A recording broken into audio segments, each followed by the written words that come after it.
ಹಂಪನಗೌಡರು ವಿವಾದದ ಪ್ರಶ್ನೆ ಅಲ್ಲ. ಅವ್ರು ರಿಯಾಕ್ಟ್ ಮಾಡಿದ್ದು ಮೊನ್ನೆ ಅವರೆಂದೂ ಅವ್ರೆಂದೂ ಪ್ರೆಸ್ ಮಾಡಿದ್ದು ಬಂದಿಲ್ಲ. ಯಾರೋ ಮಾಡಿರ್ಬೋದು, ಮಾತಾಡಿರ್ಬೋದು, ನೀವು ಬರೆದಿರ್ಬೋದು, ದಟ್ ಇಸ್ ಸೆಕೆಂಡ್. ಅವ್ರು ರಿಯಾಕ್ಟ್ ಮಾಡಿದ ಮೇಲೆ ನಾನು ಮತ್ತು ವಿರೂಪಾಕ್ಷಪ್ಪನವರು ಅವ್ರದೇ ಸರ್ಕಾರ ಐತೆ ಮಾಡ್ಬೇಕು, ಅವರು ಅದು ಅವರಿಗೆ ದೋಸ್ತರು ಅದಾರೆ, ಇವ್ರು ದೋಸ್ತರು ಅದಾರೆ, ಅವೆಲ್ಲ ಹೇಳ್ಯಾರ. ಅವ್ರು ಹೇಳಿದ ಮೇಲೆ ಇವ್ರು ಹೇಳ್ಯಾರ ಯಾರ್ಯಾರು ದೋಸ್ತರು ಏನೇನು, ಯಾರು ಕರೆದ್ರೆ ಯಾರು ಬರ್ತಾರೆ ಅವೆಲ್ಲ ಅವರು ಪಾಪ ಹೇಳ್ಯಾರ. ನಾನು ಕರೆದ್ರೆ ಯಾರು ಬರ್ತಾರೆ, ಅನ್ಪಾರ್ಲಿಮೆಂಟ್ರಿ ಹೇಳಿದ್ರು, ಆದರೂ ಸೈಲೆಂಟ್ ಇದೆ. ಅನ್ಪಾರ್ಲಿಮೆಂಟ್ರಿ ಏನಂತ ಏನು ಹೇಳಿಲ್ಲ. ಅನ್ಪಾರ್ಲಿಮೆಂಟ್ರಿ ಅಂತ ಏನು ಅವರೆಲ್ಲ ಕಳ್ಳರು, ಅದನ್ನ ಅವ್ರ ಶಿಷ್ಯರು ಇವರು, ಅವ್ರ ಇವ್ರ ಜೊತೆಗಿರುವಂತವ್ರು ಇವ್ರು ಕಳ್ಳರು ಹೇಳಿದ್ರು ನೋಡಿ. ಈಗ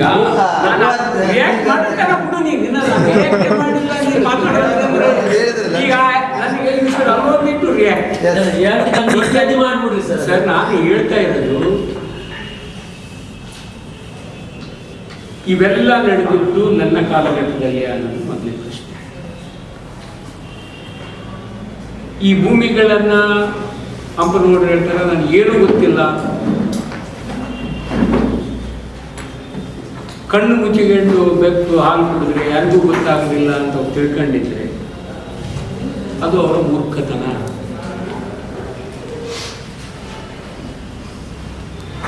ಈಗ ಹಳ್ಳದ ದಂಡಿಗೆ ಹೊಲನ ಖರೀದಿಕೊಂಡಿದ್ದಾರೆ.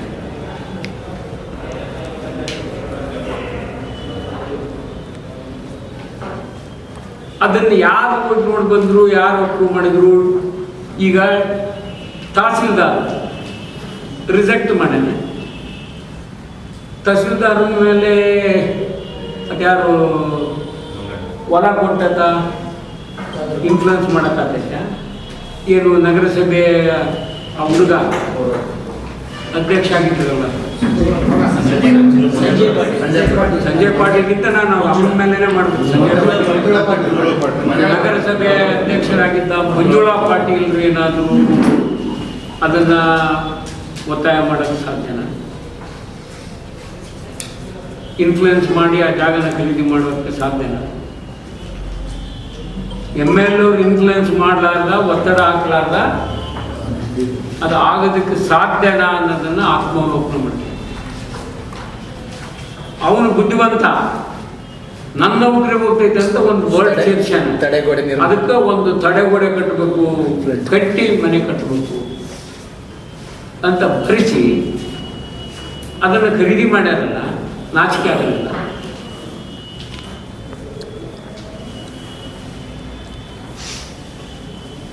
ನಾನು ಅದಾದ ಮೇಲೆ ಕಟ್ಟಬೇಕು ತಡೆಗೋಡೆ ನೋಡೋಣ, ತಡೆಗೋಡೆ ಕಟ್ಟಿ ಮಾಡ್ಬೋದಾ ಅಂಥೇಳಿ ಟೆಸ್ಟ್ ಮಾಡೋಕ್ಕೆ ಕಳಿಸಿದ್ದೀನಿ. JCB ತಗೊಂಡು ಹೋಗಿ ಚೆಕ್ ಮಾಡಿದರೆ 20 ಅಡಿ ಅಗದರೂ ಉಸುಗೈತಿ. ಮನೆಯನ್ನು ಕಟ್ಟಬೇಕಲ್ಲೇ ಅವರು ಹೊಲಸು ಉದ್ಯೋಗ ಮಾಡಿ ನಾನು ಅದಕ್ಕೆ ತಡೆಗೋಡೆ ಕಟ್ಟಕ್ಕೆ ಹೋದ್ರೆ ನೀವು ಬರೀತೀರಿ.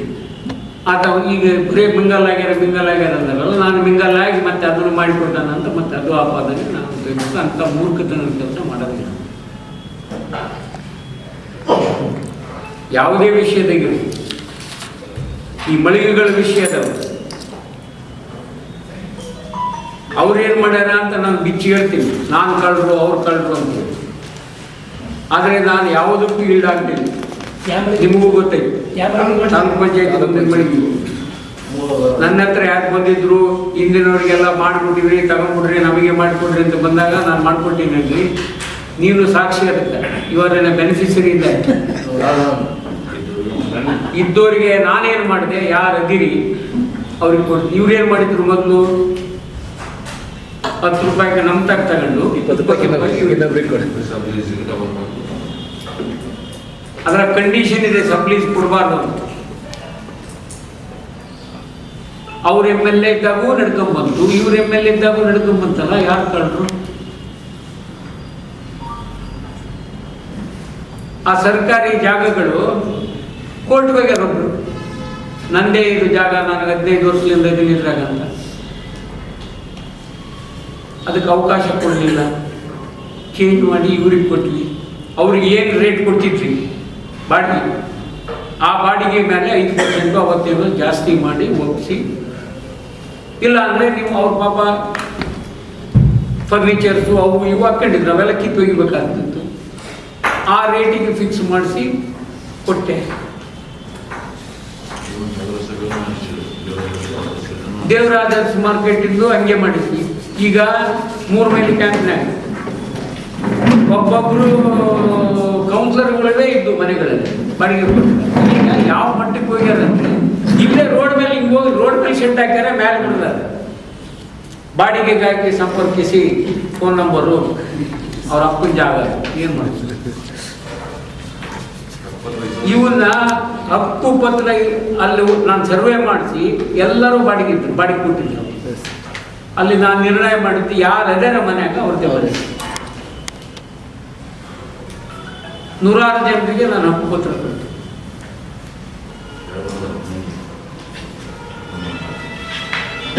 ಅದೇ ಥರ 7 ಕ್ಯಾಂಪ್ನಾಗೂ ಮಾಡಿದ್ದೆ. ಇವು ಈಗ ಅಲ್ಲಿ ಒಂದು ಜಾಗ, ಇನ್ನೊಂದು ಜಾಗ ಖರೀದಿ ಮಾಡಿ ಅಲ್ಲಿ ವಿರೂಪಾಕ್ಷಪ್ಪನವ್ರು ಹೇಳ್ಯಾರ ಬಪ್ಪೂರು ರೋಡಿ. ನಾನು ಕರೆದ್ರೆ ಸ್ಟಡೀಸ್ ಹಾಕಿ ಬರ್ತಾನ, ಬರಂಗಿಲ್ಲ. ನಾಡುಗೌಡ ಕರೆದ್ರೆ ಬರ್ತಾನ, ಬರೋದಿಲ್ಲ. ಅವರು ಬರ್ತಾರ, ಅಧ್ಯಕ್ಷರು ಬರಂಗಿಲ್ಲ. ನಾಡುಗೌಡ ಕರೆದ್ರೆ ನಾಡುಗೌಡ ಮಾಡ್ಬೋದು. ಯಾರಿಗೆ? ಮರಿಯಪ್ಪವರು ನಾಡುಗೌಡರು ಪಾಠ್ಯಾಗಿದ್ದಾರೆ, ನಾಡುಗೌಡರು ಮಾತು ಕೇಳ್ತಾರೆ. ನನ್ನ ಕೂಡ ದೋಸ್ತಿ ಐತೆ, ಆದರೆ ಅವ್ರು ಪಾಠ್ಯಾಗಿದ್ದಾರೆ. ನಾಡುಗೌಡರು ನಾನು ಮಾಡಿಲ್ಲ ಅಂತಲ್ಲ, ನಾನು ನಗರಸಭೆ ಅಧ್ಯಕ್ಷ ಕರೆದು ಹೇಳಿದೆ, ಇದನ್ನು ಸರಿಪಡಿಸಲಿಲ್ಲ ಅಂದರೆ ನಾವು ಈಗ ಅದೇ ಜಾಗದಲ್ಲಿ 1+3 ಸ್ಲಮ್ ಮನೆಗಳನ್ನು ಕಟ್ಟೋದಕ್ಕೆ 10 ಎಕರೆ ಜಾಗನ ನಾನು ಕೊಟ್ಟೆ.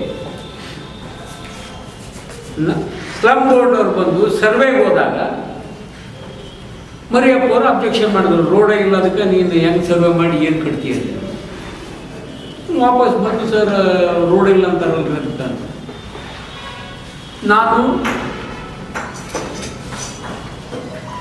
ನಗರಸಭೆ ಅಧ್ಯಕ್ಷನ ಕರೆದು ಹೇಳಿದೆ, ನೋಡಪ್ಪ ಇದನ್ನು ಸರಿಪಡಿಸಲಿಲ್ಲ ಅಂದರೆ ನಾವು ಮನೆ ಕಟ್ಟೋದಕ್ಕೆ ಆಗಲ್ಲ, ಯಾವ ಬಡವರಿಗೂ ಮನೆ ಕೊಡೋಕ್ಕಾಗಲ್ಲ. ಅವರವರ ನಡುವೆ ವ್ಯವಹಾರಗಳು ಏನಾಗ್ಯಾವ ಗೊತ್ತಿಲ್ಲ. ನೀನು ಅಪ್ಪನಗೌಡ್ರ ಹತ್ರ ಹೋಗು, ನೀನು ಅಪ್ಪನಗೌಡ್ರ ಶಿಷ್ಯ ಅಧ್ಯಕ್ಷ, ನೀವು ಅಪ್ಪನಗೌಡ್ರ ಜೊತೆ ಮಾತನಾಡಿ ಶ್ರೇಣಿಕನ್ನ ಇವ್ರ ಮಗ ಮಂಜುಳಾ ಪಾಟೀಲ್ ಅವ್ರ ಮಗ ಸಂಜಯ್ ಪಾಟೀಲ್ನ ಕರೆಸ್ಕೊಳ್ತೀವಿ, ಮರಿಯಪ್ಪನ ಕರೆಸ್ಲಿ. ಮರಿಯಪ್ಪನ ನನ್ನ ಅವಶ್ಯಕತೆ ಐತೆ ಅಂದರೆ ನಾನು ಬರ್ತೀನಿ. IBAಗನ ಕುಂದ್ರಮ್ಮ, ಎಲ್ಲರ ಕುಂದ್ರಮ್ಮ, ನಾನು ಮಾತ್ರ ಬರ್ತೀನಿ. ನನ್ನ ರೋಲ್ ಏನಿಲ್ಲ ಅದ್ರಾಗ, ಮಾತಾಡಿದ್ದು ಗೊತ್ತಿಲ್ಲ, ತಗೊಂಡವನಲ್ಲ, ನಾನು ಕೊಟ್ಟವನಲ್ಲ. ಅಪ್ಪನಗೌಡ್ರು ಅದನ್ನು ಸರಿಪಡಿಸ್ಬೇಕು.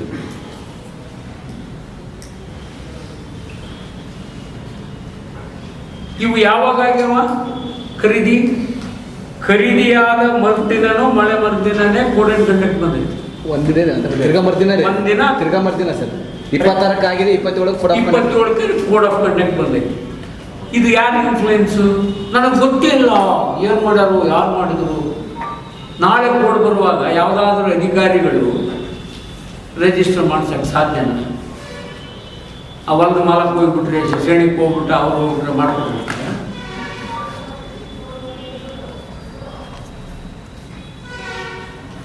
ಇವ್ರು ಇನ್ಫ್ಲೂಯೆನ್ಸ್ ಮಾಡಿಲ್ಲ ಅಂದರೆ, ಇನ್ಫ್ಲೂಯೆನ್ಸ್ ಇರಲಾರ್ದ ಕೋಡ್ ಆಫ್ ಕಂಡಕ್ಟ್ ಬರುವಾಗ ಮಾಡ್ತಾರ? ಚುನಾವಣೆ ಡಿಕ್ಲೇರ್ ಆಗಿದೆ, ಕೋಡ್ ಆಫ್ ಕಂಡಕ್ಟ್ ಬರ್ತೈತಿ, ಮಾಡಿಸ್ತೀರಿ ಅಂದ್ರೆ ಏನರ್ಥ? ನಾನು ಅವ್ರಿಗೆ ಹೇಳಿದೆ, ಅವ್ರಿಗೆ ಇದೇ ಕ್ವೆಶ್ಚನ್, ನನಗೇನು ಗೊತ್ತಿಲ್ಲ, ಅವ್ರವ್ರು ಮಾಡ್ಕೊಂಡಾರ ವ್ಯವಹಾರ, ನಾನೇನು ಮಾಡಲಿ, ನೀನೇ ಅವ್ರನ್ನ ಕರೆಸಿ ಮಾತಾಡು ಅಂತ ಅವ್ರಿಗೆ ಹೇಳಿದ್ರಂತ. ಆತ ಬಂದಿಲ್ಲ ಸರ್, ಅವರು ನನಗೇನು ಗೊತ್ತಿಲ್ಲ, ಅವ್ರು ಮಾಡ್ಕೊಂಡು ನನಗೆ ಈಗ ಬದಲಾವಣೆ ಮಾಡೋಕ್ಕಿರ್ತೀರ ಅದು ಇದು ಕತೆ ಹೇಳಿದ್ರು. ಏನಪ್ಪ ನೆಕ್ಸ್ಟ್ ನೀವು ಮಾಡ್ತೀವಿ, ನಾವೇನು ಮಾಡ್ಬೋದು? ನಾನು ಒಂದು ಸಲ ಕೈತೀನಿ ಸರ್, ನೀವು ಬರ್ರಿ ಮಾತಾಡೋಣ. ಆಯಿತು, ನಾನು ಅದಕ್ಕೂ ಹೋಗಿದ್ದೀನಿ. ಸರ್ಕ್ಯೂಟ್ ಹೌಸಿಗೆ ಕರ್ತೀನಿ, ಅಲ್ಲೇ ಶ್ರೇಣಿಗೆ ಬರಲಿಲ್ಲ. ಸಂಜಯ್ ಪಾಟೀಲ್ ಬಂದ, ಮರಿಯಪ್ಪ ಅವರು ಬಂದರು. ಮರಿಯಪ್ಪ ಅವ್ರದ್ದು ಅದರಲ್ಲಿ ಏನೇನೇನು ತಪ್ಪಿಲ್ಲ. ಇವರು ಆ ಜಾಗಕ್ಕೆ ದಾರಿ ಇಲ್ಲ ಅಂದಾಗ ಖರೀದಿ ಮಾಡಕ್ಕೆ ಬರಂಗಿಲ್ಲ ಅನ್ನೋದು ಗೊತ್ತಾದ ಮೇಲೆ ಮರಿಯಪ್ಪನ ಟ್ಯಾಕಲ್ ಮಾಡಿದ್ರು.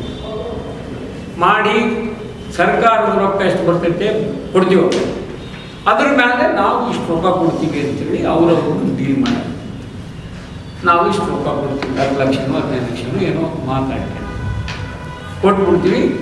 ನೀ ದಾರಿ ಕೊಟ್ಬಿಡು, ಒಂದು ಬಡಾವಣೆ ಆಗ್ತೈತೆ ಆ ಥರ ಹೋಗಿ. ಇವರು ತಾವು ರಿಜಿಸ್ಟ್ರಿಗೆ ಹೋಗಿ ರಿಜಿಸ್ಟರ್ ಮಾಡಿಸ್ಕೊಂಡು ಹೋಗ್ತಾಗ ಆತನ ರಿಜಿಸ್ಟರ್ ಮಾಡಿಸ್ಬೇಕಿಲ್ಲ, ಆತಗ ಇಂಟಿಮೇಷನ್ನು ಕೊಟ್ಟಿಲ್ಲ ರಿಜಿಸ್ಟ್ರಿ ಮಾಡಿಸ್ಕೊಂಡು. ಬಡ ಹೋದ್ರು, ರಿಜಿಸ್ಟ್ರಿ ಮಾಡ್ಕೊಂಡ್ರು, ತಮ್ಮ ರೊಕ್ಕ ತಾವು ತಗೊಂಡ್ರು, ಮನೆಗೆ ಕೂತ್ಕೊಂಡು ಮಾಡಿಸ್ಕೊಂಡು. ರಿಜಿಸ್ಟರ್ಲ್ಲೂ ಕೂಡ ಗೊಂದಲ ಆಗಿದೆ sir. Actually 2 survey number register. ಒಂದು ನಿಮಿಷ ನಾನು ಹೇಳ್ತೀನಿ, ಅದು ರಿಜಿಸ್ಟ್ರಿ ಏನಾಗಿತ್ತು ಅನ್ನೋದು ಹೇಳ್ತೀನಿ. ನಾನು ನೋಡಿದ್ದೀನಿ, ಅವತ್ತ ರಿಜಿಸ್ಟ್ರಿಗೆ ಹೋಗ್ಯಾರ, ಬೇರೆ ಬೇರೆ ಸರ್ವೆ ನಂಬರ್ಗಳು ಏನಿದ್ದಂಗೆ ಬೇರೆ ಬೇರೆ. ಒಂದು ಇದ್ರದ್ದು ಮ್ಯಾಪ್ ಟ್ಯಾಲಿ ಆಗೈತಿ ಆಗೋಗಿ, ಇನ್ನೊಂದ್ರದ್ದು ಮ್ಯಾಪ್ ಟ್ಯಾಲಿ ಆಗೋದ್ರಲ್ಲಿ ನಾವೆಲ್ಲ ನಿಲ್ಲಿಸಿದ್ದಾರೆ. ಬೈ ದಟ್ ಟೈಮ್ ಇವರೆಲ್ಲ ದುಡ್ಡು ಕೊಟ್ಟಾರೆ. ಅದು ಆಮೇಲೆ 3-4 ದಿನನೂ ತಿಂಗಳು ಸರ್ ಗೊತ್ತಿಲ್ಲ, ಲೇಟರ್ ಸ್ಟೇಜ್ನಾಗ ಅದನ್ನು ಡಾಕ್ಯುಮೆಂಟ್ ಸರಿ ಮಾಡಿಸಿ, ಟೈಮ್ ನನಗೆ ನೆನಪಿಲ್ಲ, ಡಾಕ್ಯುಮೆಂಟ್ ಸರಿ ಮಾಡಿಸ್ಕೊಂಡು ಈಗ ಅದು ರಿಜಿಸ್ಟರ್ ಆಗೋಗಿದೆ. ಅದ್ರ ಬಗ್ಗೆ ಜಾಸ್ತಿ ಏನು ತಲೆ ಕೆಡಿಸ್ಕೊಂಡ್ರು, ಏನು ಪ್ರಶ್ನೆ ಇಲ್ಲ, ಅದರಿಂದ ಏನು ತೊಂದರೆ ಆಗಿಲ್ಲ. ಆರೋಪ ಏನಿತ್ತಂದ್ರೆ ಸರ್ ಅದರಲ್ಲೊಂದು ಇವರು ದುಡ್ಡು ಖರೀದಿನೇ ಮಾಡ್ಲಿಕ್ಕೆ ಮುಂಚೆ ಚೆಕ್ ಹೆಂಗ್ ಕೊಟ್ಟರು, ಚೆಕ್ ಹೆಂಗ್ ಕೊಟ್ಟರು ಇಲ್ಲ ಬಿಡ್ರಿ, ಅದು ಟೆಕ್ನಿಕಲ್ ಪ್ರಾಬ್ಲಮ್. Technical problem. ಒಂದೇ ಚೆಕ್ ಬಂದಿರ್ತೈತೆ ಅಲ್ಲಿಂದ, DC ಇಂದ ಒಂದು ಚೆಕ್ ಬಂದಿರ್ತೈತೆ, ಅದು ಕೊಡ್ತಾರೆ. ಕೊಟ್ಟಾಗ ರಿಜಿಸ್ಟರ್ ಆಗಂಗಿಲ್ಲ ಅಂತಂದ್ರೆ ಪೆಂಡಿಂಗ್ ರಿಜಿಸ್ಟ್ರಿ ಮಾಡಿ ಕೊಟ್ಟು ಮಾಡಿರ್ತಾರೆ. ಅದು ಓಕೆ, ಅದಕ್ಕೆ ನಾನು ಜಾಸ್ತಿ ತಲೆ ಕೆಡಿಸ್ತದೆ. ಇಲ್ಲಿಗಲ್ ಆಗಿಲ್ಲ, ಏನಾಗಿಲ್ಲ, ಅದು ಇಲ್ಲ. ಈಗ ಅಲ್ಲಿ ದಾರಿನ ರಿಜಿಸ್ಟರ್ ಮಾಡಿಸ್ಕಿಲ್ಲ, ಇವ್ರು ಮಾಡ್ಕೊಂಡು ತಪ್ಪಲ್ಲ. ಆತ ಏನಂತಾನ, ಅವತ್ತು ನನ್ನ ಕರೆದಿದ್ರೆ ನನಗೇನು ಮಾತಾಡಿದ್ರಿ, ಆ ರೊಕ್ಕ ನಾವು ಹಿಂದೆಗಡೆ ಕೊಡ್ತೀವಿ, ಬಾ ರಿಜಿಸ್ಟರ್ ಮಾಡಿಸ್ಬಿಡು ಅಂದ್ರೆ ನಾವು ಮಾಡ್ಬಿಡ್ತಿದ್ದೀನಿ. ನಾವು ನನಗೆ ರೊಕ್ಕ ತಗೊಂಡು ಯಾವಾಗ ತಗೊಂತೀನಿ, ನನಗೆ ಯಾಕೆ ಹೇಳಿಲ್ಲ ಇವರು? ಈಗ ಆ ರೇಟಿಗೆ ನಾನು ಯಾಕೆ ಕೊಡಲಿ? ಇವತ್ತು ರೇಟ್ ಜಂಪ್ ಆಗಿದ್ದಾವೆ, ಪಗಲಾಗ ಡೀಲ್ ಆಗ್ಯಾವ, ಮಾರಾಟ ಆಗ್ಯಾವ, ನನಗೆ ಅದ್ರಲ್ಲಿ ಕೊಡ್ರಿ ಅನ್ನೋದು ಅವರ ಒತ್ತಡ. ನಾನು ಮಲ್ಲಿ ಪಾಟೀಲ್ರಿಗೆ ಮತ್ತು ಅವ್ರಿಗೂ ಹೇಳಿದೆ, ನೋಡಪ್ಪ ಅವನು ಇವನು ಬಂದಿದ್ದ, ಸಾರಿ ಅದನ್ನು ಹೇಳ್ತೀನಿ, ಕಮಿಷನರ್ ರಮೇಶ್ ಬಂದಿದ್ದ, ಅವನು ಇದ್ದ, ಅವನಿದ್ರಾಗ ಇವೆಲ್ಲ ಆಗಿದ್ದು. ರಮೇಶ್ ಇದ್ದ, ಅವನಿಗೂ ಕೇಳಿದೆ, ಅವ್ನು ಟೆಂಪೇಷನ್ ನೀವು ಕೂತ್ಕೊತಾನೆ, ಇದನ್ನು ಸರಿಪಡಿಸ್ಕೊಳ್ಳಿಲ್ಲ ಅಂದ್ರೆ ನಿಮ್ಮ ಮೇಲೆ ಬರ್ತಾವ ಡೋಸಿ ಅಂತ ಹೇಳಿ. ಅವರು 1 ವಾರ ಟೈಮ್ ಕೊಡ್ರಿ ಸರ್, ನಾವು ಮಾಡ್ತೀವಿ ಅಂತ ಹೇಳಿದ್ವಿ. ಮಾಡಿಲ್ಲ ಅಂದರೆ ನಾನು ಮುಂದೆ ಕಂಪ್ಲೇಂಟ್ ಮಾಡಬೇಕು, ಮಾಡ್ತೀನಿ. That is second. ನನಗೆ ಕಂಪ್ಲೇಂಟ್ ಮಾಡೋದ್ರಿಂದ ಸಮಸ್ಯೆ ಬಗೆಹರ್ತೈತೆ ಅಂತ ಅಲ್ಲ. ಇಮಿಡಿಯೇಟ್ಲಿ ಆ ಜಾಗ ಸಿಕ್ಕರೆ ಮನೆಗಳು ಕಟ್ಟಬೇಕಾಗೈತೆ ಬಡವರು ಅನ್ನೋದಕ್ಕೆ ನಾವು ತಾಳ್ಮೆ ಆದಿಲ್ಲ. ಕಂಪ್ಲೇಂಟ್ ಮಾಡೋದು ಮಾಡ್ತೀವಿ, ಮಾಡಿದ್ರೆ ನಾಳೆ ಮುಂಜಾನೆ ಎಲ್ಲ ಕ್ಲಿಯರ್ ಆಗಿ ಬಂದೈತೆ ಅಂತ ಅಲ್ಲ. ನಿಮಗೆ ಜಾಗ ಸಿಗ್ತಿದ್ದಿಲ್ಲೇನು, ಹಳ್ಳ ಖರೀದಿ ಮಾಡಿರಲ್ಲ, ಜಾಗ ಸಿಗೋದಿಲ್ಲ ಸಿನ್ನೋರಾಗ. ಈಗ ನಾನು 50 ಎಕರೆ ಖರೀದಿ ಮಾಡ್ತೀನಲ್ಲ, ಪ್ರಪೋಸಲ್ ನಂದು ಹೋಗಿದೆಯಲ್ಲ, ನಮಗೆ ಸಿಗ್ತಾವ, ನೀವ್ಯಾಕೆ ಹುಡುಕ್ಲಿಲ್ಲ? ಹಳ್ಳದಾಗ ಯಾಕೆ ತಗೊಂಡ್ರಿ? ಅಮ್ಮನಗೌಡರನ್ನ ನಿಮ್ಮನ್ನ ವಿರೂಪಾಕ್ಷಪ್ಪನವ್ರು ಬಂದ್ರೆ ಅವರು ಬರಲಿ, ಹಳ್ಳದಾಗ ಮನೆ ಕಟ್ಟಬಹುದು ಅಂತ ನೀವೆಲ್ಲ ಸಾರ್ವಜನಿಕರು ಒಪ್ಪಿಕೊಂಡ್ರೆ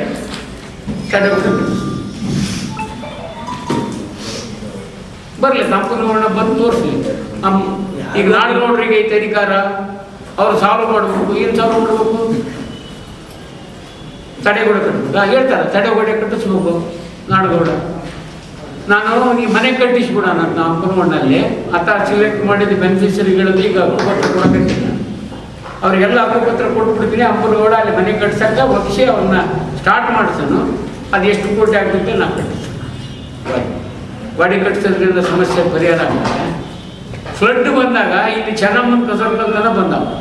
ನಾವು ಹಳೆ ಊರುಗಳನ್ನು ಶಿಫ್ಟ್ ಮಾಡಿ ಬೇರೆ ಕಡೆ ಕಟ್ತೀವಿ. ಇಂಥದ್ರಾಗ ನೀವು ಹೋಗಿ ಮತ್ತೆ ಹೊಸ ಮನೆಗಳನ್ನು ಬಡ ಮನೆಗಳನ್ನು ನೀವು ಅಲ್ಲಿ ಹೋಗಿ ಅಳದಾಗ ಮಾಡ್ತೀರಂದ್ರೆ ಎಷ್ಟು ಬುದ್ಧಿವಂತ ನೀವು. ಒಂದು ಹಳೆ ಒಡ್ಡಿದೆ, ಒಡ್ಡು ವಿರೂಪಾಕ್ಷಪ್ಪನವರು ಅದ್ರ ಬಗ್ಗೆ ಡೀಟೇಲ್ ಆಗಿ ನಿಮ್ಮ ಹತ್ರ ಮಾತಾಡಿದ್ದಾರೆ. ಹಿಂದೆ ಬಸವಂತರಾಯಗೌಡರ ಕಾಲಕ್ಕ ಹಳ್ಳ ಬರ್ತೈತೆ ಅನ್ನೋದಕ್ಕ ಅಲ್ಲಿ ತಡಗೋಡೆ ಮಾಡ್ಯಾರ ಅಂತೇಳಿ ಒಂದು ದೊಡ್ಡ ಒಡ್ಡ ಹಾಕ್ಯಾರ. ಒಡ್ಡಿನ ಈ ಕಡೆಗೆ ಇರೋದು 1 ಎಕರೆ 1.5 ಎಕರೆ ಹೊಲ ಇರ್ಬೋದು, ಒಂದು ಅದಕ್ಕಿಂತ ಜಾಸ್ತಿ ಇಲ್ಲ. ಯಾಕಂದ್ರೆ ಅವ್ರು ಅಲ್ಲಿದ್ದವರು, ಅದ್ರಾಗಿದ್ದವರು, ಅಲ್ಲೇ ಹತ್ತಿರದವರು, ಅದರ ಹಾಡಿನ ಗ್ರೌಂಡ್ನಾಗ ಅಲ್ಲೇ ಆಡ್ತಿದ್ವಿ ಅದು ಅಂತ ಏನು ಹೇಳ್ಯಾರ. ಈಗಾಗಲೇ ಒಂದ್ಸಲ ಒಡ್ಡ ಹಾಕ್ಯಾರ ಮಣ್ಣು ಬಸವಂತರಾಯ ಕಾಲ, ಅದು ಸರ್ಕಾರ ಹಾಕಿದ್ದೆ. ಈಗ ಮತ್ತೆ ಇನ್ನೊಂದ್ಸಲ ನಾವು ಹಾಕ್ಬೇಕಂತ ಅಲ್ಲೇ ಇವರು ಜಾಗ ಖರೀದಿ ಮಾಡಿ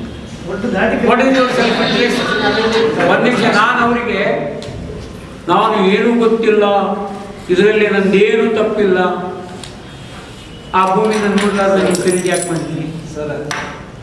ಒಟ್ಟಿನ ಆಳದ ಕಡೆಗೆ ಜಾಗ ಐತೆ ಸರ್, ನೀವು ಒಟ್ಟಿನ ಈ ಕಡೆಗೆ ಅಲ್ಲ. ಅವ್ರು ಹೇಳಿದ್ದು 1 ಎಕರೆ ಐತೆ ಅಷ್ಟ ಅಂತ. ಈಗ ಅವ್ರು ಖರೀದಿ ಮಾಡಿರೋದು ಆ ಕಡೆ ದಾಟಿ ಆ ಕಡೆಗೆ. ಒಡ್ಡಿನ ಈ ಕಡೆ 2 ಎಕರೆ ಐತ್ರಿ, ಒಡ್ಡಿನ ಆ ಕಡೆ 10 ಎಕರೆ ಐತ್ರಿ ಅಡ್ದಾಗ. ಆದಾಗ ತಗೊಂಡಿದ್ದು ಮಾಡದಂತೆ ಇವ್ರು ತಗೊಂಡಿದ್ದು. ಇದನ್ನ ಯಾರಾದ್ರೂ ಸಣ್ಣ ಮಗುವಿಗೆ ತೋರಿಸಿದ್ರು ಬರಂಗಿಲ್ಲ ಅಂತಾರೆ. ಪರ್ಮಿಷನ್ ಕಳಿಸಿದ್ರು ನಗರಸಭೆ, ಮತ್ತೆ ಇದನ್ನ ಹೈಯರ್ ಇದಕ್ಕೆ ಮತ್ತೆ ಕಳಿಸಿದ್ವಿ, ವಾಪಸ್ ಬಂದಿದ್ದೆ. ಹಿಂಗೈತೆ ಕೂಲಂಕುಷ ತನಿಖೆ ಮಾಡಿ ಇದು ಮಾಡೋದು ಕಳಿಸಿದ್ವಿ. ನಾನು ಟೌನ್ ಪ್ಲಾನಿಂಗ್ ಪ್ರೆಸಿಡೆಂಟ್ ಇದ್ದಾಗ ಇವ್ರು ಏನು ಮಾಡ್ಯಾರ, ಅದು ಹೊಲ ಯಾರ್ದು ಆತನ ಶಿಷ್ಯರು ಮುಸ್ಲಿಂ ಅಂತ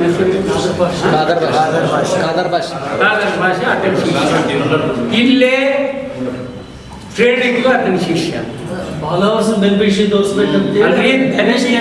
ಈಗ ನನ್ನ ತಕರಾರು ಈಗ ಓಕೆ, ಶ್ರೇಣಿಕನ ಭೂಮಿ ಬಗ್ಗೆ ಪೂರ ಏನು ಕದಕಲ್ಲ ಭೂಮಿ ಅನ್ನಂಗಿಲ್ಲ. ಆ ತಕರಾರುಗಳನ್ನು ತಾನು ಸರಿಪಡಿಸ್ಬೇಕಾ? ಅವ್ನು ಕೊಡ್ಬೇಕಾದ್ರೆ ಶ್ರೇಣಿಕನ ಕರೆಸಿ ತಿಂದಾನ ಕೊಡಿಸ್ಬೇಕು. ಅದನ್ನು ಬಿಟ್ಟು ನಾಡಗೌಡ ಮಾಡಬೇಕು, ವಿರೂಪಾಕ್ಷಪ್ಪ ಅಧಿಕಾರದಾಗ ಆತ ಅದನ್ನ ಮಾಡ್ತಿರ್ತಾನೆ. ತಾನು ಮಾಡಿದ ಪಾಪದ ಕೂಸನ್ನು ನಾವು ಓದ್ಬೇಕಾ? ಅದು ಆತನ ಪಾಪದ ಕೂಸದು.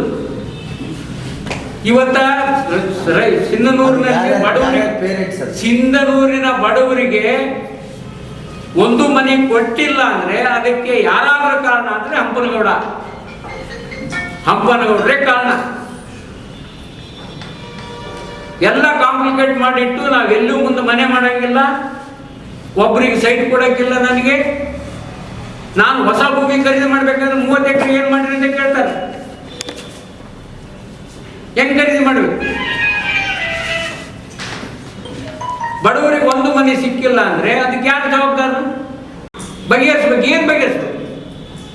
ಶ್ರೇಣಿಕ ರಾಜ್ಯ ಅದಕ್ಕೆ ಮೂಲ ಕಾರಣಕರ್ತ ರೊಕ್ಕ ಇಟ್ಕೊಂಡ್ 2 ಕೋಟಿ ರೊಕ್ಕ ಇಟ್ಕೊಂಡ ಆತ 4 ಕೋಟಿ 11 ಲಕ್ಷ ತಗೋಣ.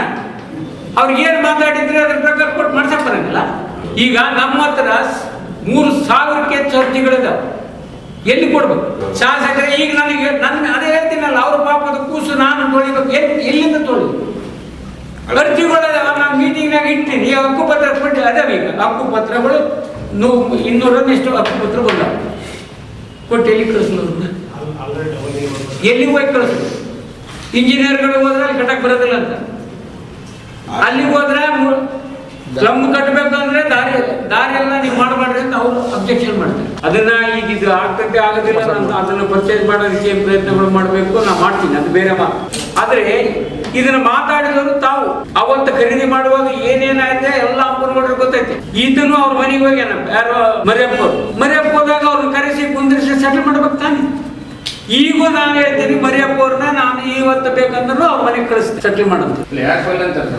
ನನ್ನ ಕೇಳಿದ್ರೆ ಏನು ಹೇಳಪ್ಪ? ಅದನ್ನ ಕೇಳಿದ್ರು. ಇವರು MP ಆಗ್ಯಾರ, MLA ಆಗ್ಯಾರ, ಎಲ್ಲ ಆಗ್ಯಾರ. ಅವ್ರಿಬ್ಬರನ್ನೇ ಕೇಳ್ತೀನಿ ನಾನು ಏನು ಮಾಡ್ತೀನಿ ಕೇಳೋದು ಇಂಥದ್ದು ಮಾಡಂತ ಹೇಳೋದು ನಾ ಮಾಡ್ತೀನಿ ಅವ್ರನ್ನ ಬಾ ಇಬ್ಬರನ್ನ ಅಲ್ಲಿ ಮನೆ ಕಟ್ಟಕ್ಕೆ ಬರ್ತೈತೆ ಅಂತಂದ್ರೆ ಅವರಿಬ್ಬರು ಫಸ್ಟ್ ಕ್ಲಾಸ್ ಜಾಗ ಕಟ್ಟಮ್ಮ ಅಂತಂದ್ರೆ ತಡೆಗೋಡೆ ಕಟ್ಟಿಸ್ತೀನಿ ಅವರಿಬ್ಬರು ಬಂದು ನಾನು ಬರ್ತೀನಿ ಅವ್ರನ್ನ ಕುಂದಿಸ್ಕೊಂಡು ಗುದ್ಲಿ ಪೂಜೆ ಮಾಡಿಸ್ತೀನಿ ನನ್ನ ನೋವು ಅದೇ ಇರೋದು ಅಂತ ಹೇಳೋದು ನಾನು ಈಗ ಫಲಾನುಭವಿಗಳಿಗೆ 1+3 ಕಟ್ಟಾಕ ಅಪ್ರೂವ್ ಮಾಡಿಸಿ ಅವರು ಸರ್ವೇಗೆ ಹೋದರೆ ಜಾಗ ಇಲ್ಲ ಏನು ಮಾಡ್ಬೇಕು ನಾನು ಈಗ ಹೇಳ್ರಿ ಈಗ ನೀವೇ ನನಗೆ ಆಯ್ತು ವಿರೂಪಾಕ್ಷಪ್ಪನವ್ರು ಸಜೆಷನ್ ಕೊಡಿ ಏನು ಮಾಡ್ಬೇಕು ನಾನು ಹೇಳಿ ವಿರೂಪಾಕ್ಷಪ್ಪನವ್ರ ಸಜೆಷನ್ನೇ ತಗೊಂಡು ಮಾಡಿ ಹೇಳಿ ಏನು ಮಾಡ್ಬೇಕು ನಾನು ಅವರಿಗೂ ಗೊತ್ತೈತೆ ಅವರೇ ಹೇಳ್ತಾರೆ ಶ್ರೇಣಿಕ ನಾಟಕ ಕರೆದ್ರೆ ಬರಲ್ಲ ಅಂತ ಹೇಳಿ ಪಾಪ ವಿರೋಧ ಪಕ್ಷದಾಗ ನನ್ನ ವಿರುದ್ಧ ಒಂದು ಏನಾದ್ರು ಹೇಳ್ಬೇಕಲ್ಲ ಅವ್ರು ಇಲ್ಲಿಂದ ಹೇಳಕತ್ತಾರೆ ಇಲ್ಲಿಂದಲ್ಲ ಅವ್ರಿಗೆ ಅದು ಗೊತ್ತೈತೆ ನಾನು ಅಲ್ಲಿ ಬಾಗಿಲಿಲ್ಲ ಸುಮ್ಮನೆ ಮ್ಯಾಲಿಂದ ಹೇಳಕತ್ತ ಆಪಾದನೆಗಾಗಿ ಆಪಾದನೆ ಮಾಡಕತ್ತಲ್ಲ ಸಂಜಯ್ ಪಾಟೀಲ್ನ ಕರ್ಸನ್ ಅವನು ರಮೇಶನ್ನ ಕರ್ಸನ್ ನಾನು ಬರ್ತೀನಿ ಮರಿಯಪ್ಪನ ಕರ್ಕೊಂಡ್ ಬರ್ತೀನಿ ವಿರೂಪಾಕ್ಷಪ್ಪನ ಕರ್ಸ 3 ಕೂತ್ ಆಗ್ಲಿ ನಾನೇ ಹೇಳಕತ್ತೀನಲ್ಲ ಈಗ ಆತ ಶ್ರೇಣಿಕನ್ನ ಕರೆಸ್ತಾನೆ ಅಂತಂದ್ರ ಈಗ ಅದ ಹೇಳ್ತಾನ ಆತ ನಾಡ್ಗೊಂಡು ಮಾತು ಕೇಳ್ತಾನ ಮರಿಯಪ್ಪ ವಿರೂಪಾಕ್ಷಪ್ಪನ ಮಾತು ಕೇಳ್ತಾನ ಆಯ್ತಲ್ಲ ಅದ್ ನನ್ನ ಮಾತು ಕೇಳತ್ತ ಅದು ಹೋಗ್ಬತ್ತ ಅದನ್ನ ನಾನು ಎಲ್ಲಿಗೆ ಕರ್ಕೊಂಬ ಅಂತಾನೆ ಅಲ್ಲಿ ಕರ್ಕೊಂಬರ್ತೀನಿ ನಿನ್ನ ಮಾತು ಕೇಳೋದು ನೀ ಕರ್ಕೊಂಬ ಅವ್ರಿಬ್ಬರು ಕರ್ಕೊಂಬರ್ಬೇಕಲ್ಲ ತಮ್ಮ ಅಧ್ಯಕ್ಷ ತಾನು ಮಾಡಿದಂತ ತಾನು ಬರ್ಲಿ ಅವ್ರನ್ನ 3 ಕುಂದ್ರಸಣ ಯಾರು ತಪ್ಪಿದ್ದಸ್ತ್ರ ಈ ಥರ ತಪ್ಪಿದ್ದಸ್ತ್ರ ನಿಂತಿಗೆ ಹೇಳ್ತೀನಿ ನೀನು ತಪ್ಪಿದ್ದಿ ನೀ ಮಾಡಂತ ಮರಿಯಪ್ಪಂದ ತಪ್ಪಿದ್ರೆ ಮರಿಯಪ್ಪ ಕೇಳಲ್ಲ ನೀನು ತಪ್ಪತ್ತೆ ಮಾಡಿ ನೀನು ಅವತ್ತೇ ಗುರು ನೀನ್ಯಾಕೆ ಮಾತಾಡ್ತೀನಿ ಅದು ಹಿಂದಗಡೆ ಈಗ ನಾನು ಅದು ಎಲ್ಲಿ ಕರ್ಕಮ್ಮ ಅಂತ ಅದನ್ನ ಕರ್ಕಮ್ಮ ಇದು ಉಳುಕುವಾಗ ಬರ್ತಾವಂತ ಕರ್ಕ ಬರೋವಲ್ಲ ಅದ್ರಾಗ 10% ಎಷ್ಟು ಬಡದ ನಾವು ಶ್ರೇಣಿಗೆ ಅಂದ್ರೆ ನೀವ ತಗೊಂಡಿರಲ್ಲ ಅಂದ್ರೆ ಅದಕ್ಕೆ ಪೂರ್ವ ಕಂಬಿಟ್ರೆ ಎಲ್ಲಿ ಕರ್ಸಲ್ಲಪ್ಪ ಎಲ್ಲ ಸರಿಯಾದ ಸರಿಯಾದ ಎದಕ್ಕೆ ಸರಿಯಾದ ಅಂದ್ರೆ ನಿಮ್ಗೆ ಡೌಟ್ ಇದೆ ಮತ್ತು ಶ್ರೇಣಿಕ ಮಧ್ಯದಲ್ಲಿ ಅಲ್ಲ ವ್ಯವಹಾರ ಆಗಿದ್ದು ಬಹಿರಂಗ ಐತಲ್ಲ ಅದೇನು ಮುಚ್ಚಿಟ್ಟದಲ್ಲ ಅದನ್ನೇ ಹೇಳಕತ್ತಾನ ನಮ್ಮ ಶ್ರೇಣಿಕ ನಾನು ಅವತ್ತು ಹೋದಾಗ ಶ್ರೇಣಿಕಲ್ಲಪ್ಪ ನಂತಲ್ಲೇ ಮರಿಯಪ್ಪನವರು ಹೇಳಕತ್ತಾರ ಅದಕ್ಕೆ ಹೌದು ಸರ್ ಇದು ಒಪ್ಪಂದ ಆಗಿದ್ದು ಸತ್ಯ ಅಂತೇಳಿ ಅವನು ಒಪ್ಪಿಕೊಂಡಾನ ರಮೇಶನ್ ಒಪ್ಪಿಕೊಂಡ ನಾನು ಮುಂದಾನೆ ಆಮೇಲೆ ಸಂಜಯ್ ಒಪ್ಪಿಕೊಂಡ ಅಂಬುನೋಡ್ರು ಒಪ್ಪಿಕೊಂಡಂಗ ಏನಾಗ್ತದೆ ಅದು ಕೊಟ್ಟದ್ದು ಅದಕ್ಕೆ ನೀವು ಅಲ್ಲಿ ಬಂದಾಗ ಕೇಳು ಈಗ ನಾನು ಹೇಳಬೇಕಿದ್ದೀನಿ ಕೇಳು ಈಗ ನನ್ನ ಮೇಲೆ ಆಪಾದನೆ ಮಾಡ್ತಾರಲ್ಲ ಅವನ್ನ ಯಾಕೆ ಕರೆಕ್ಟ್ ಇರಲಿಲ್ಲ ಅವ್ರು 3 ಜನಕ್ಕೆ ಆದದ್ದು ಅದ ತಾನು ಕುಂದ್ರಲ್ಲ ಬಗೆಹರಿಸ್ಲಿ ಇದರಿಂದ ತಪ್ಪೈತಂದ್ರ ಪ್ರೂವ್ ಮಾಡಿದ್ರೆ ಈಗ ಅವರು ನಾನು ಅದಕ್ಕಿಂತ ಮಾತಾಡೋದು ಬರ್ತದೆ ಬಟ್ ಅದಲ್ಲ ಸಂಸ್ಕೃತಿ ಅವರು ಯಾವ ಉದ್ದೇಶ ಇಟ್ಕೊಂಡು ಅವ್ರು ಕಳ್ರು ಇವ್ರು ಕಳ್ರು ಅಂತ ಹೇಳೋದಂದ್ರೆ ಯಾರಾದರೂ ದಾರಿಯಲ್ಲಿ ಹೋಗೋರು ಆ ಥರ ಮಾತಾಡಿದರೆ ಅದಕ್ಕೆ ಏನು ಅರ್ಥ ಇಲ್ಲ ಅನ್ನೋದು ಅವರು ಒಂದ್ಸಲ MP ಆಗ್ಯಾರೆ MLA ಆಗ್ಯಾರೆ ವಯಸ್ಸಿದೆ ಎಲ್ಲ ಇದೆ ಇದ್ದ ಮೇಲೆ ಅವರಲ್ಲಿ ಆಧಾರಗಳಿದ್ದರೆ ಆಪಾದನೆ ಮಾಡಬೇಕು ಆಧಾರ ರಹಿತ ಆಪಾದನೆಗಳಿಗೆ ಉತ್ತರ ಕೊಡುವುದಿಲ್ಲ ಅರ್ಥವಿಲ್ಲ ಅರ್ಥವಿಲ್ಲದ ಪ್ರಶ್ನೆಗೆ ಮೌನವೇ ಉತ್ತರ ಅಂತ ಮಾತಾಡೋದ್ರಲ್ಲಿ ಅರ್ಥ ಇಲ್ಲ ಅವ್ರ ಪ್ರೂಫ್ ಇದ್ರೆ ಕೊಡ್ಲಿ ಬೇರೆ ಚರ್ಚೆ ಮಾಡಿ ಬರಿಯಾಗ ಏನಿಲ್ಲ ಅದನ್ನ ಎನ್ಕ್ವೈರಿಗೆ ಹಾಕ್ಬೇಕು ಎನ್ಕ್ವೈರಿಯಾಗ ಅವ್ನು ಸಸ್ಪೆಂಡ್ ಆಗ್ತಾನೋ ಇವನ್ ಸಸ್ಪೆಂಡ್ ಆಗ್ತಾನೋ ಅವ್ನ ತಗ್ಗೆ ವಸೂಲು ಮಾಡಕ್ ಬರ್ತೈತೆ ಕಾನೂನು ಸರ್ ಈಗ ನಿಮ್ಗೆ 1 ನಿಮಿಷ ಈಗ ಆಲ್ರೆಡಿ ಅವ್ರು ರೊಕ್ಕ ತಗೊಂಡು ರಿಜಿಸ್ಟ್ರಿ ಮಾಡಿ ಕೊಟ್ಟು ಹೋಗ್ಬಿಡ್ತಾರೆ ಇವ್ರು ರಿಜಿಸ್ಟ್ರಿ ಮಾಡ್ಕೊಂಡಾರೆ ಒದ್ದು ವಸೂಲು ಮಾಡ್ಕೊಂಡು ಬರ್ತಾ ಇಲ್ಲ ಬರಲ್ಲ ನಮಗೆ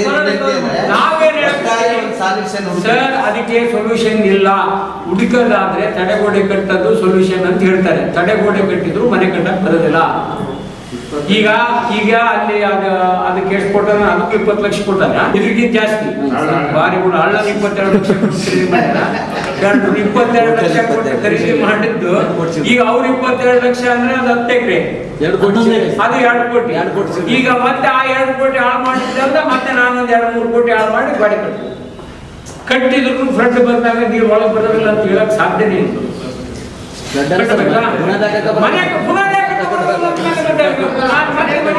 ಸೊಲ್ಯೂಷನ್ ಈಗ ನೀನ್ ಹೇಳಪ್ಪ ಸೊಲ್ಯೂಷನ್ ಏನ್ ಮಾಡ್ಬೇಕು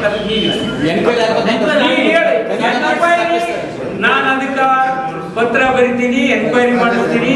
ಅದೇ It will take its Where there is process, there is solution. ನೋಡಿ, ನಾನು ನಿನಗೆ ಹೇಳ್ತಾ ಒಂದು ನಿಮಿಷ ಹೇಳ್ತೀನಿ. ಈಗ ಮೈದಾನ ಒಂದ್ ಸೆಕೆಂಡ್, ಈಗ ನೀವು ಮನಸ್ಸು ಮಾಡ್ರಿ ಖಂಡಿತವಾಗಿ. ಈಗ ನನಗೆ ನೀನು ಪ್ರಶ್ನೆ ಒಂದು ನಿಮಿಷ. ಈಗ ನಾನು ನನ್ನ ಎಲ್ಲ ಆಪ್ಷನ್ಗಳನ್ನು ಮುಂದಿಟ್ಟು, ನೀವು ಮಾಧ್ಯಮದವರೇ ಹೇಳ್ರಿ, ಇಲ್ಲ ಅವ್ರನ್ನ ಕೇಳ್ಕೊಂಬಂದಾರ ಹೇಳ್ರಿ, ಇದನ್ನ ಮಾಡಿದ್ರೆ ಅದು ಸೊಲ್ಯೂಷನ್ ಆಗುತ್ತಪ್ಪ ಅಂತ. ಈಗ ತಡೆ ಒಳ್ಳೆ ಸೊಲ್ಯೂಷನ್ ಅಂತ ಅಪ್ಪನವರು ಹೇಳಿ, ಹೌದಿಲ್ಲ? ನಾನು ಹೇಳಕತ್ತೀನಿ, ನಾನೇ ಇಂಜಿನಿಯರ್ಗಳನ್ನ ಕಳಿಸಿದ್ದೀನಿ, ಟೆಸ್ಟ್ ಮಾಡಿ ಬಂದು ಸರ್ ಕಟ್ಟಕ್ಕೆ ಬರಲ್ಲ ಸರ್, 20 ಫುಟ್ ಉಸುಗೈತೆ ಅಂತ ಹೇಳಿ. ಈಗ ಏನು ಮಾಡ್ಬೇಕು? ಆಲ್ಟರ್ನೇಟಿವ್ ಅದನ್ನು ಬಿಡ್ಬೇಕು, ಬೇರೆ ತಕ್ಕ ಅವ್ರು ಶಿಫ್ಟ್ ಮಾಡಬೇಕು. ಅದ್ರಾಗ ಹೆಂಗ್ ಕಟ್ತೀರಿ ಹೋಗಿ?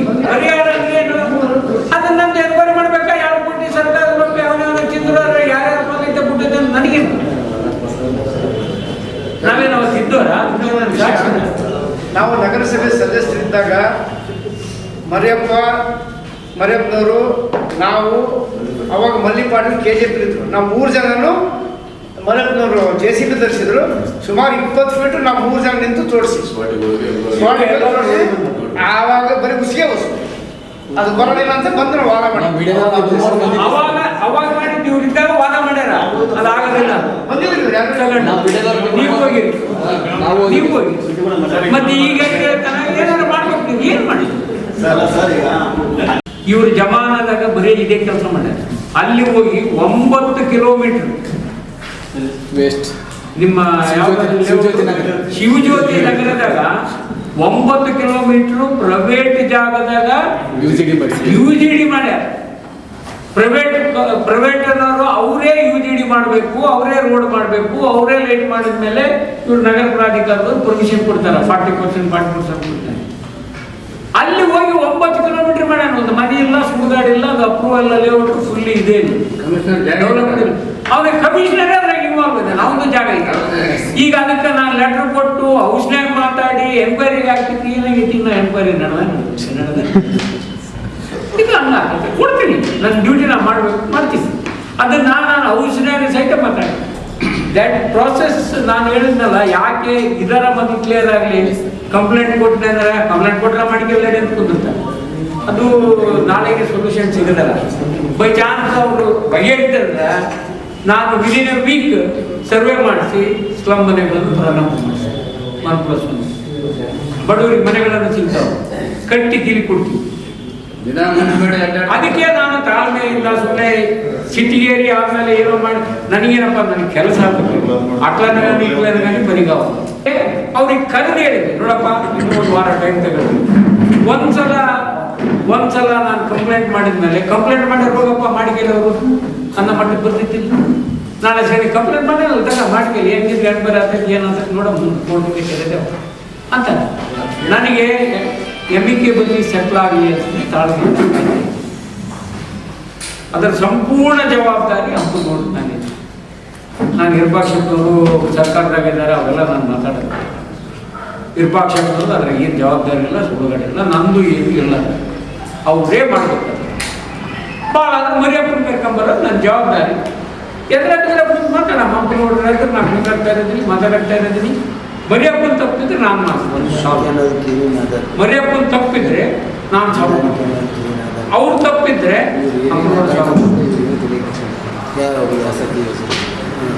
ಏನ್ರಿ ಮರಿಯಪ್ಪಂದ ತಪ್ಪೈತೆ ಅಂತ ಅವ್ರು ಕುಂತು ಮೀಟಿಂಗ್ನಾಗ ಮಾತು ಪ್ರೂವ್ ಮಾಡಿದ್ರೆ ಮರಿಯಪ್ಪನ ಕೂಡ ಸಹಿ ಮಾಡಿದ್ರೆ ನನ್ನ ಜವಾಬ್ದಾರಿ. ನಾ ತಗೊಂಡು ಅದನ್ನ ಕೈ ಮುಗಿದ್ರು ಈಗ ಆಲೋಚಿಸಿದ್ರು ಏನು ಮಾಡ್ತಾ ಮಾಡಿಸ್ತೀನಿ. ಅದೊಂದು ತಪ್ಪೈತೆ ಅಂತ ಪ್ರೂವ್ ಆದರೆ ಅಪ್ಪನ ಜವಾಬ್ದಾರಿ. ಅದು ಏನು ಮಾಡ್ತಾನೋ ಗೊತ್ತಿಲ್ಲ. ಓಪನ್ ಡಿಸ್ಕಷನ್ ಕರಿ ನಾನು